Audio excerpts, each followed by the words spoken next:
নমস্কার বন্ধুরা, চলে এসেছি মাইক্রোসফট ওয়ার্ডের একটি ইন্টারেস্টিং ক্লাস নিয়ে এবং আজকের ক্লাসটি খুবই ইন্টারেস্টিং হতে চলেছে। তার কারণ হচ্ছে আজকে আমি তোমাদেরকে কিছুটা ফটোশপের মতনই কাজ শেখাবো মাইক্রোসফট ওয়ার্ডের মধ্যে। তোমরা স্ক্রিনের উপর খেয়াল করলে দেখতে পাবে আমি আমার পাসপোর্ট সাইজের ছবিগুলোকে কয়েক কপিতে আমি কনভার্ট করে রেখেছি, অর্থাৎ কতগুলো কপিতে কিন্তু ভাগ করে রেখেছি, যেমন ফটোশপে সাধারণত করা হয়। তো এইটাই আজকে তোমাদেরকে মাইক্রোসফট ওয়ার্ডে এইভাবে কপি আকারে কি করে তুমি তোমার পাসপোর্ট সাইজ ছবিকে সেট করবে এটাই তোমাদেরকে দেখাবো। তো চলো প্র্যাকটিক্যালটা শুরু করি। তার জন্য আমি কি করব, মাইক্রোসফট ওয়ার্ডের আরেকটা পেজ ওপেন করে নেব। জাস্ট টাইপ হিয়ার টু সার্চে গিয়ে টাইপ করে নেব ওয়ার্ড টাইপ করার পরে ওয়ার্ডটাকে আমি ওপেন করে নিলাম এবং ব্ল্যাঙ্ক ডকুমেন্ট থেকে আমি আমার মাইক্রোসফট ওয়ার্ডের ব্ল্যাঙ্ক পেজটাকে ওপেন করে নিলাম। এটা তোমরা প্রত্যেকেই পারবে, এটা আমি জানি। তো এই জায়গাটা আমি ফটো আনবো। প্রথমে ফটো আনার জন্য আমি কি করব, এখান থেকে চলে যাব ইনসার্ট রিবনে। তোমাদেরকে জুম করে একটু দেখিয়ে দিই। এখানে হোম রিবন আছে, আমরা চলে যাব ইনসার্ট রিবনে। এই ইনসার্ট রিবনে ক্লিক করার পরে দেখতে পাচ্ছ, তোমাদেরকে জুম করে দেই দেখাই। ইনসার্ট থেকে এখানে দেখতে পাবে পিকচার বলে একটি অপশন আছে, যেটা দেখতে পারে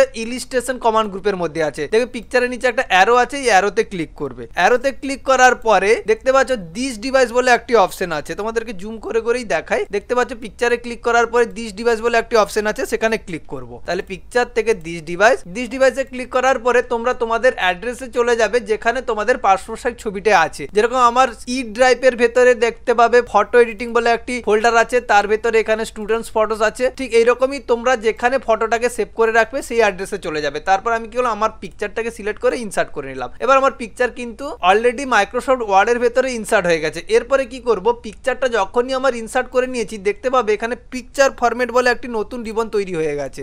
এইবার এই রিবনটা কিন্তু পিকচারের জন্য এসেছে। কি করে বুঝবে, আমি যখন বাইরে ক্লিক করছি দেখো হেল্পের পরে কিন্তু কোনো রিবন নেই। এখানে দেখতে পাচ্ছ লাস্ট হচ্ছে হেল্প। যখনই আমি পিকচারের উপর ক্লিক করছি দেখো হেল্প আর লাস্ট নয়, হেল্পের পরে কিন্তু নতুন আরেকটা রিবন চলে এসেছে। তার মানে এটা কিন্তু পিকচারের পিকচার ফরম্যাট। তাহলে আমি পিকচারটাকে সিলেক্ট করে এই পিকচার ফরম্যাটে ক্লিক করব। ক্লিক করার পরে এখানে দেখতে পাবে অ্যারেঞ্জ নামক একটি কমান্ড গ্রুপ আছে। এইখানে সাইটে চলে এলে দেখতে হবে অ্যারেঞ্জ নামক একটি কমান্ড গ্রুপ আছে, সেখানে র‍্যাপ টেক্সট বলে একটি অপশন আছে। জাস্ট র‍্যাপ টেক্সটে গিয়ে ইন ফ্রন্ট অফ টেক্সট করে নেবে। দেখো আমি র‍্যাপ টেক্সটে ক্লিক করলাম। ক্লিক করার পরে এখানে এলে দেখতে পাবে এখানে ইন ফ্রন্ট অফ টেক্সট বলে একটি অপশন আছে, জাস্ট তার উপরে ক্লিক করে দেবে। তাহলে কি করবে, র‍্যাপ টেক্সট সেখান থেকে ইন ফ্রন্ট অফ টেক্সটের উপর ক্লিক করবে। ক্লিক করলে কি হয়, এই ছবিটাকে তুমি যে কোনো জায়গায় নিয়ে যেতে পারো, যে কোনো সাইজে আনতে পারো। যেমন আমি এই মুহূর্তে এটাকে একটু ছোট্ট করে নিই আমার সাইজ অনুযায়ী, মানে আমার যেমন প্রয়োজন হবে ওই রকম একটা সাইজ করে নিলাম। এরপর এটাকে নিচে নিয়ে চলে আসি, নিচে এসে উপরে ক্লিক করে দেবো। ক্লিক করার পরে এখানে একটা টেবিল তৈরি করব যার ভেতরে অজস্র সেলস থাকবে। তাহলে আমি কি করব, তার জন্য চলে যাব টেবিল তৈরি করতে হলে আমাদেরকে ইনসার্ট রিবনে যেতে হবে। আবার পুনরায় ইনসার্ট, এই যে ইনসার্ট রিবন দেখতে পাচ্ছ, এই ইনসার্ট রিবনে চলে যাবো। তাহলে ইনসার্ট রিবনে গেলাম। ইনসার্ট রিবনে গেলে দেখতে পাবে টেবিল নামক একটি অপশন আছে, ওকে, এবং এটা কিন্তু টেবিলস গ্রুপেই আছে। এই টেবিলের অ্যারোতে ক্লিক করব। তাহলে টেবিলের অ্যারোতে ক্লিক করার পরে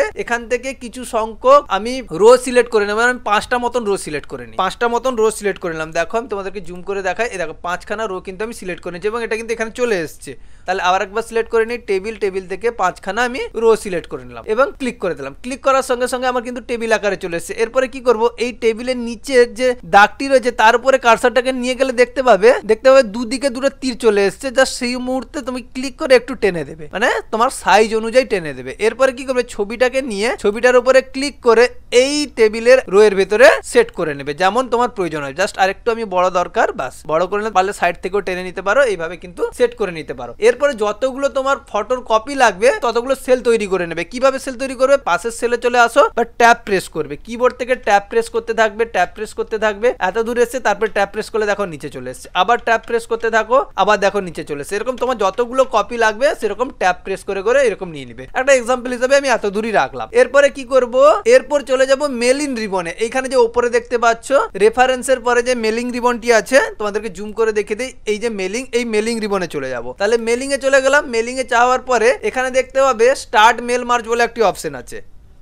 এই দেখো স্টার্ট মেল মার্জ বলে একটি অপশন আছে, এই অপশনে ক্লিক করব। এই অপশনে ক্লিক করার পরে দেখতে পাবে লেভেলস নামক একটি অপশন আছে।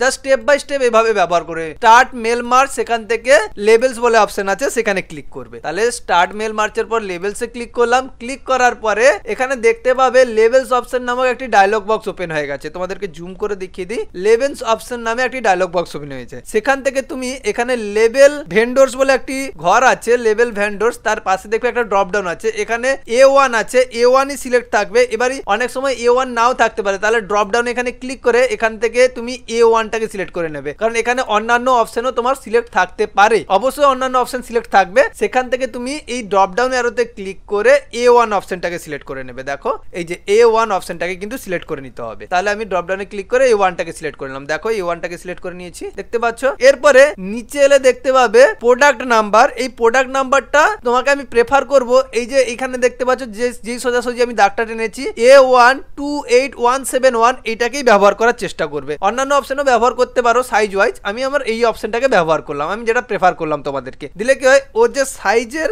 ক্যাপাসিটিটা তোমরা এখানে দেখতে পাবে যে এখানে কি সাইজ চেয়েছে, এই সাইজটাই বেস্ট হয়। তারপরে ওকে করে দেবে। ওকে করে দেওয়ার পরে এরকম একটা এরর মেসেজ এলে তাকে ওকে করে দেবে।